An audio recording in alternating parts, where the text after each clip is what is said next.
Good evening, everybody. My name is Amuta. I'm working in Indian Embassy. So I have a lot of questions, but for time being, I'm saying little bit questions. So in Islam, why there is no caste system? Yes, sister. Okay, my second question Sister, ask the first question. After I reply, then you can ask the second question. Okay, fine. Give me the answer. Sister asked the question, why in Islam there's no caste system? Because in Islam we believe that all the human beings are equal, unlike in Hinduism.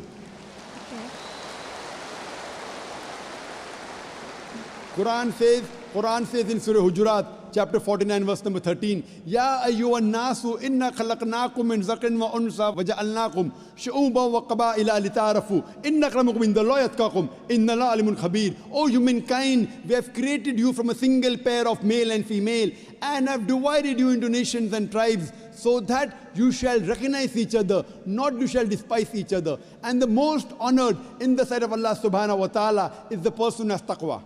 The criteria for judgment in the sight of Almighty God for a human being to be superior to the other human being, it's not sex, it's not caste, it's not color, it's not wealth, it's not age, but it is taqwa, it is God consciousness, it is piety, it is righteousness. The only way one human being can be superior to the other human being, it's not by wealth, it's not by age, it's not by sex, but it is by piety, it is by God consciousness, it's by righteousness.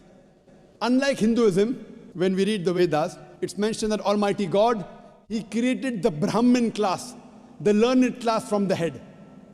That's the first caste. Then He created the warrior class, the Kshatriyas, from the chest. Then from his stomach and thighs, He created the business community, the Vaishyas. And from the feet, He created the Shudras, that's the untouchables, that's the lower caste. So this is what is mentioned in the Vedas. In Islam, we believe that all the human beings are equal. We don't believe that one human being is superior to the other human being because of birth, because of profession, because of wealth, because of color, because of caste. So Islam is a universal religion. Unlike in the Vedas, what they say that you have to stick to your profession because it was mainly controlled by the Brahmins, which is again small percentage, minute percentage. And they say that if you're born as a Shudra, you remain a Shudra, you serve the Brahmin, next life maybe you may become a better person. No, this is all ideology. So that, they want to keep the low person will remain low, and the rich and the top people remain top. In Islam, we believe in equality. And Islam is a religion for all the human beings. That is the reason Islam is against caste system. Hope that answers the question, sister.